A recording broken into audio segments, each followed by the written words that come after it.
دوستو ماہرین کی ایک تھیوری کہتی ہے کہ انسان نے سب سے پہلے اس دنیا میں آ کر آگ جلانا سیکھا ہے۔ 1929 میں ماہرین کو چین کے علاقے پیکنگ سے ایک ایسے انسانی کھوپڑی ملی جسے پیکنگ مین کہا جاتا ہے۔ آپ یہ راز جان کر حیران رہ جائیں گے کہ یہ انسان 6,80,000 سال پہلے مرا تھا۔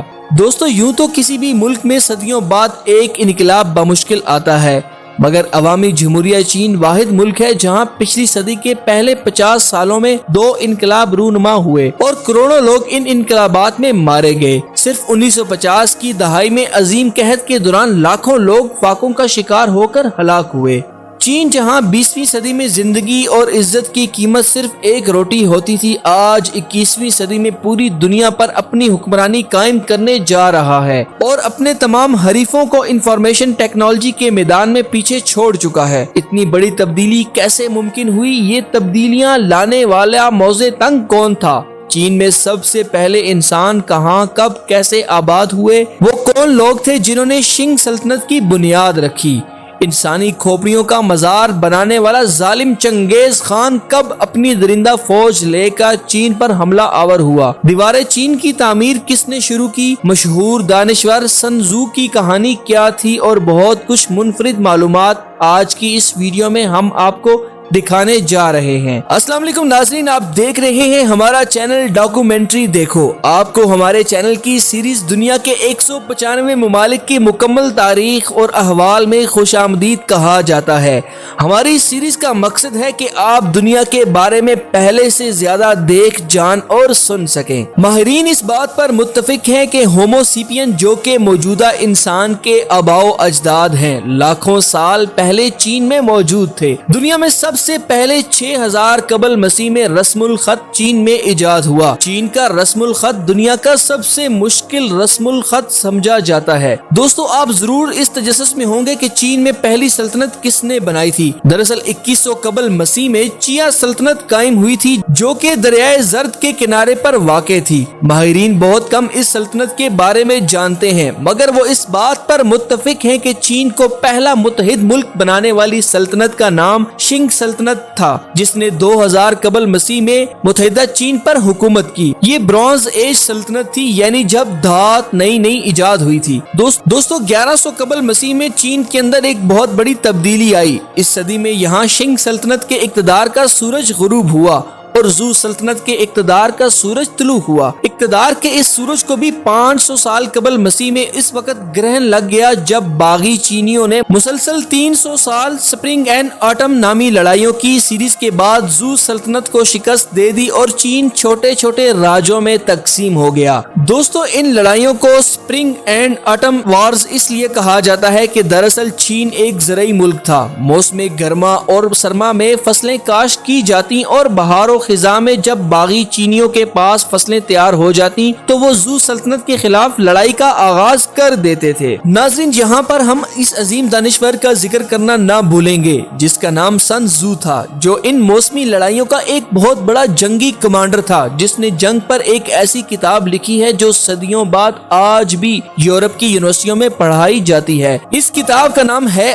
Art of war. کہا جاتا ہے یہ کتاب فرانس کا جنگجو بادشاہ نیپولین بوناپارٹ ہمیشہ اپنے بستر کے پاس رکھا کرتا تھا۔ چھوٹے چھوٹے راجوں کے اس دور کو وارنگ سٹیٹ کا زمانہ کہا جاتا ہے۔ یہ دور بہت خون ریز تھا۔ لاکھوں انسان مختلف راجوں کی لڑائی میں قتل ہوئے اور ان لڑائیوں کے نتیجے میں ایک ریاست کوئن سٹیٹ بے شمار جنگیں جیت کر چین کے جغرافیے پر نمودار ہوئی اور قین سلطنت کے نام سے متحدہ چین کے اقتدار پر قابض ہوئی۔ قین سلطنت بھی جلد ہی ختم ہو گئی اور بے شمار خون ریزی کے بعد ہند سلطنت نے مشکل ترین حالات میں چین کا کنٹرول سنبھالا اور اسے ترقی کی راہ پر گامزن کیا۔ اس کے بعد آنے والی صدیوں میں یہاں تانگ، سانگ اور 3 کنگڈم سلطنتیں بھی قائم ہوئیں اور قصہ پارینہ بنی۔ ناظرین کہا جاتا ہے کہ 11ویں صدی اور 12ویں صدی میں چین دنیا کا سب سے زیادہ خوشحال ملک بن گیا تھا۔ اس کی وجہ تھی چاول اور ریشم کی منافع بخش پیداوار۔ چاول اور ریشم نہ صرف ملکی ضروریات پوری کرتے بلکہ شاہراہ ریشم کے ذریعے سینٹرل ایشیا، ہندوستان اور یورپ میں بھی برآمد برآمد کیے جاتے تھے، مگر 13ویں صدی چین کے لیے پھر قیامت کی صدی ثابت ہوئی، کیونکہ چین کے پڑوس میں منگولیا نامی بیاباں صحرائی خطے میں بے شمار وحشی نیم درندے نما قبیلے رہتے تھے۔ منگول حکمران چنگیز خان نے ان تمام قبیلوں کو متحد کیا اور چین پر حملے شروع کر دیے۔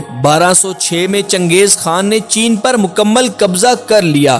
ان لڑائیوں میں لاکھوں لوگ مارے گئے، فاقوں کا دور شروع ہوا اور چین ایک جہنم بن گیا۔ بہرحال 1368 میں بغاوت کے بعد ایک کسان نے پھر منگ سلطنت کی بنیاد رکھی۔ ناظرین، 1664 میں دوبارہ سے کنگ بادشاہت کا احیاء ہوا اور چین صدیوں بعد ترقی کی راہ پر گامزن ہوا، مگر ترقی کا یہ راستہ زیادہ دور نہیں چلا تھا کہ چین کے اندر بدعنوانیاں عروج پکڑنے لگی۔ ناظرین، دراصل 19ویں صدی میں جب انگریز ہندوستان پر قابض ہو چکے تھے تو ایسٹ انڈیا کمپنی نے چین سے بھی تجارت شروع کر دی اور بزور طاقت چینیوں پر افیم بیچنا شروع کر دی۔ کروڑوں چینی اس نشے کی لت میں لگ گئے۔ جب کنگ بادشاہ نے افیم کی برآمد پر پابندی لگانی چاہی تو 1839 میں ایسٹ انڈیا کمپنی نے چین پر حملہ کر کے اس کی فوجوں کو شکست دے کر کچھ اور شہروں پر مستقل قبضہ کر لیا۔ 1856 میں فرانس اور برطانیہ نے متحد ہو کر دوبارہ سے چین پر حملہ کیا اور اپنی چینی مقبوضات میں اضافہ کر لیا۔ دوستو، چینی عوام جن کی تعداد کروڑوں میں تھی، وہ اس غلامی اور افیم زدہ زندگی سے تنگ آ چکے تھے اور وہ اس کا ذمہ دار نالائق کنگ بادشاہت کو سمجھتے تھے، جس کی وجہ سے انہوں نے 20ویں صدی کے شروع میں بغاوتیں شروع کر دیں۔ 1890 میں چینی کسانوں نے باکسر انقلاب کا آغاز کیا جو 10 سال تک 1900 تک زور و شور سے جاری رہا، مگر لاکھوں کسانوں کے قتل کے بعد بھی ناکام ہو گیا۔ بہرحال 1912 میں چین ریپبلک پارٹی نے ایک نئے انقلاب، شنگھائی انقلاب کی مسلح جدوجہد کی جو کامیاب ہو گئی اور صدیوں سے قائم کنگ سلطنت کا خاتمہ کر دیا گیا اور چین کو ریپبلک ملک بنا دیا گیا۔ خواتین و حضرات، اگرچہ انقلاب کامیاب ہو چکا تھا مگر چینی عوام پر انقلاب کے اثرات نظر نہ آئے اور ان کی معاشی حالت میں کوئی بہتری نہ ہو سکی، کیونکہ نئی ریپبلک کو برطانیہ اور یورپ کے سرمایہ کار طاقتوں نے اپنے کاروبار بچانے کے لیے خرید لیا تھا۔ نتیجہ یہ ہوا کہ 1930 کی دہائی میں یہاں کمیونسٹ نظریات رکھنے والی ایک سیاسی جماعت کمیونسٹ پارٹی آف چین بن گئی، کیونکہ نئی ریپبلک کو برطانیہ اور یورپ کے سرمایہ کار طاقتوں نے اپنے کاروبار بچانے کے لیے خرید لیا تھا۔ نتیجہ یہ ہوا کہ 1930 کی دہائی میں یہاں کمیونسٹ نظریات رکھنے والی ایک سیاسی جماعت کمیونسٹ پارٹی آف چین بن گئی۔ چونکہ روس میں بلشویک انقلاب کامیاب ہو چکا تھا تو ماؤ زے تنگ، جو کہ ایک کسان کے بیٹے تھے اور جنہوں نے 1911 کے انقلاب میں بھی شرکت کی تھی اور اس انقلاب سے مایوس تھے، دوبارہ سے اشتراکی انقلاب، سوشلزم انقلاب لانے کی کوششوں میں مصروف ہو گئے۔ ناظرین، ماؤ زے تنگ نے لاکھوں کسانوں اور مزدوروں کو جمع کیا اور ان کو مسلح کر کے ریڈ آرمی بنائی اور ریپبلک چین کے صدر چنگ کائی شیک کے خلاف مسلح جدوجہد کا آغاز کرتے ہوئے دنیا کا مشہور ترین اور طویل ترین ریڈ مارچ چین کے دارالخلافہ کی طرف شروع کیا۔ اس مارچ پر چنگ کائی شیک نے مختلف اوقات میں حملے کروائے اور لاکھوں مزدور اور کسان راستے میں مارے جاتے رہے، مگر ماؤ زے تنگ اور اس کی کسان فوج ہمت و جواں مردی سے آگے بڑھتی گئی۔ لاکھوں لوگوں کے مارے جانے کے بعد چنگ کائی شیک کو شکست ہوئی اور وہ تائیوان کے جزیرے پر فرار ہو گئے۔ یوں 21 ستمبر 1949 کو ماؤ زے تنگ نے عوامی جمہوریہ چین کی آزادی کا اعلان کیا اور ماؤ زے تنگ نے چین میں مارکسی سوشلزم کی بنیادوں پر حکومت شروع کی اور جدید چین کی بنیاد رکھی۔ اس ویڈیو کے آخر میں ہم اپنے دوستوں کو بتاتے چلیں کہ مشہور دیوار چین 700 سال قبل مسیح میں اس وقت کی زو سلطنت نے تاتاریوں اور یوریشین حملہ آوروں سے بچنے کے لیے شمالی چین کے سرحدی علاقے میں تعمیر کی، جو 500 سالوں میں مکمل ہوئی۔ دیوار چین کی ٹوٹل لمبائی 21,000 کلومیٹر سے زائد ہے۔ چنگیز خان نے بھی اسی راستے سے حملہ کیا تھا، مگر دیوار چین چنگیز خان اور اس کی وحشی فوج کو روکنے میں ناکام ہو گئی تھی۔ خواتین و حضرات، پچھلی ویڈیو جو کہ انڈیا کے سٹون ایج پر تھی وہ آپ لوگوں کو بہت پسند آئی، جس کا ہمیں بہت اچھا رسپانس بھی ملا۔ اب ہماری ٹیم کا اگلا پڑاؤ بنگلہ دیش کی سرزمین پر ہوگا اور ہم بنگلہ دیش تاریخ اور اس کا تاریخی پس منظر جاننے کی کوشش کریں گے اور اسے آپ کے ساتھ بھی شیئر کریں گے۔ آج کی ویڈیو کا اختتام یہیں پہ کرتے ہیں، انشاءاللہ ملتے ہیں اگلی ویڈیو میں۔ اللہ حافظ۔